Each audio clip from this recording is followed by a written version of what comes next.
नमस्कार मित्रों, मैं इंदर कुक्कड़ और आप देख रहे हैं एमडब्ल्यू न्यूज़ मुखर वक्ता। जैसा कि आप जानते हैं कि हम आपको अनेक अध्यक्षों से, उपाध्यक्षों से, सचिवों से और अनेक जनप्रतिनिधियों से रूबरू करवाते हैं। इसी क्रम में आज हम बात करेंगे बुरहानपुरा दुग्ध उत्पादक सहकारी समिति के अध्यक्ष प्रतिनिधि हैं हरदयाल जी सहारण, जो कि पिछले लंबे समय से इस समिति से जुड़े हुए हैं और अनेक जो दुग्ध उत्पादक हैं उनके भले के लिए अनेक काम करते हैं। समाज सेवा में अक्सर अग्रणी रहते हैं। उनसे जानेंगे उनके बारे में उनकी जुबानी। तो हरदयाल जी, आपका बहुत बहुत स्वागत है सबसे पहले तो हमारे चैनल पे। हाँ जी, आपका भी बहुत स्वागत है। आप हमारी समिति में पधारने के लिए धन्यवाद। तो हरदयाल जी, सबसे पहले तो आप अपने बारे में थोड़ा परिचय दीजिए, अपने बारे में कुछ बताइए। मैं बुरहानपुरा समिति से हूँ, हरदयाल सहारण, और लंबे समय से दूध का काम करता आ रहा हूँ। ठीक है, लंबे समय से आप दूध का काम कर रहे हो, तो बात करेंगे जो आपकी जो समिति है बुरहानपुरा, इसमें गांव और चक कौन कौन से लगते हैं जी? उसमें जी वैसे तो गांव तो बुरहानपुरा ही है, और उसके पास में चक है, ढाणिया है, और आसपास के गाँव से दूध इकट्ठा करते हैं। तो लगभग कितना दूध इकट्ठा करते हैं आप? लगभग 800-900 लीटर दूध इकट्ठा कर लेते हैं जी। दूध इकट्ठा करते हैं। आमतौर पर आप जगह जगह से आप दूध इकट्ठा करते हैं गांव में, और कैसा रुझान है समिति के प्रति जो दुग्ध उत्पादक हैं उनका?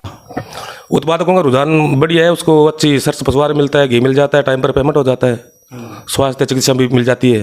कोई पशु बीमार हो जाए तो डॉक्टर साहब आते हैं, इलाज कर देते हैं।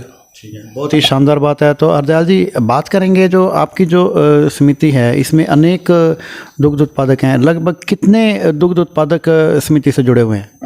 लगभग 17 उत्पादक तो है ही जी। ठीक है, तो बात करेंगे उनकी समस्याओं को लेके। आप जैसे धरातलीय स्तर पर आप उनके साथ में जुड़े हुए हो, अनेक तरह की समस्याएं भी उनकी होगी, तो ऐसी क्या क्या मुख्य समस्याएं हैं जो उत्पादकों को आ रही हैं? नहीं, उत्पाद को वैसे तो कोई समस्या नहीं है। पीछे वो लंपी रोग आया था, उसके में थोड़ी दिक्कत आई थी, पर वो भी कंट्रोल है अब। तो जैसे मौसम के हिसाब से रेट थोड़े कम है और बढ़ने चाहिए।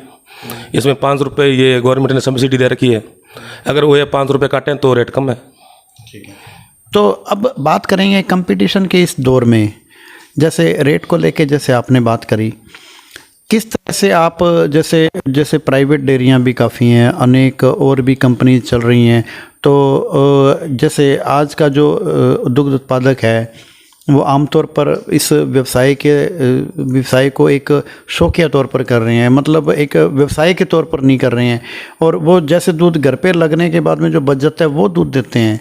और जो आज का जो युवा वर्ग है इस व्यवसाय में भी ज़्यादा रुचि नहीं लेता है, वो उसकी इच्छा रहती है गवर्नमेंट जॉब लेने के लिए। तो इस बारे में आप क्या कहना चाहोगे? पशुपालक है वो अपने ज़रूरत के हिसाब से घर पर दूध रखकर बचता है, वही समितियों पर देते हैं। ठीक है, तो उन दुग्ध उत्पादकों को आप क्या कहना चाहोगे? मैं तो ये कहना चाहूँगा कि अगर रेट ज़्यादा हो जाए, बढ़ेगा, तो उत्पादक दूध देंगे तो उसको फ़ायदा होगा, और ज़मींदार के साथ में ये दूध वाला काम बहुत बढ़िया है। मतलब इससे बढ़िया व्यवसाय तो कोई हो ही नहीं सकता है।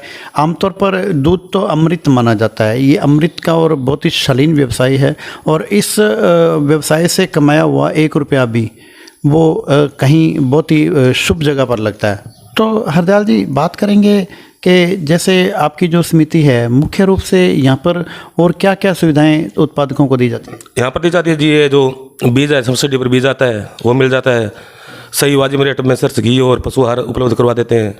तो हरदयाल जी, आप अपने जो मिलने वाले हैं शुभचिंतक हैं और जितने भी दर्शक आपको देख रहे हैं, इनको आप विशेष रूप से क्या अपील और संदेश देना चाहेंगे? मैं तो उसको ये संदेश देना चाहता हूँ कि आगे होली का त्यौहार आ रहा है, उसमें रंग गुलाल को छोड़कर अपना व्यावसायिक रंग है, अच्छा रंग है, वही यूज करें। पक्के रंगों से बचें। हाँ, पक्के रंगों से, ये जो गंध फंद आता है उससे बचें। सभी पशुपालकों से आग्रह करते हैं कि ज़्यादा से ज़्यादा सरस गंगमूल संघ में जुड़कर लाभ का फ़ायदा उठाएं। गवर्नमेंट सब्सिडी दे रही है और हरे चारे का बीज दे रही है, तो ज़्यादा से ज़्यादा इसमें जुड़े। ठीक है जी, तो धन्यवाद जी। तो ये हैं बुरहानपुरा दुग्ध उत्पादक सहकारी समिति के अध्यक्ष प्रतिनिधि हैं हरदयाल जी सहारण। हरदयाल जी का कहना है कि आज की तारीख में जो 5 रुपये का जो संबल योजना के तहत जो पर लीटर के हिसाब से जो मिल रहा है, अगर उसको निकाल दिया जाए तो रेट वास्तव में बहुत कम है, और जो प्राइवेट का रेट है वो आज की तारीख में कहीं ना कहीं हम उससे इस कंपटीशन के इस दौर में ये ज़रूरी है कि रेट जो है प्राइवेट से ज़्यादा नहीं तो कम से कम बराबर तो होना चाहिए। और दूसरा, इन्होंने होली का त्यौहार बहुत ही सादगीपूर्ण बनाने के लिए निवेदन किया है समस्त जनता से और अग्रिम शुभकामनाएं दी हैं। तो ठीक है जी, MW न्यूज़ मुखर वक्ता में समय देने के लिए बहुत बहुत धन्यवाद।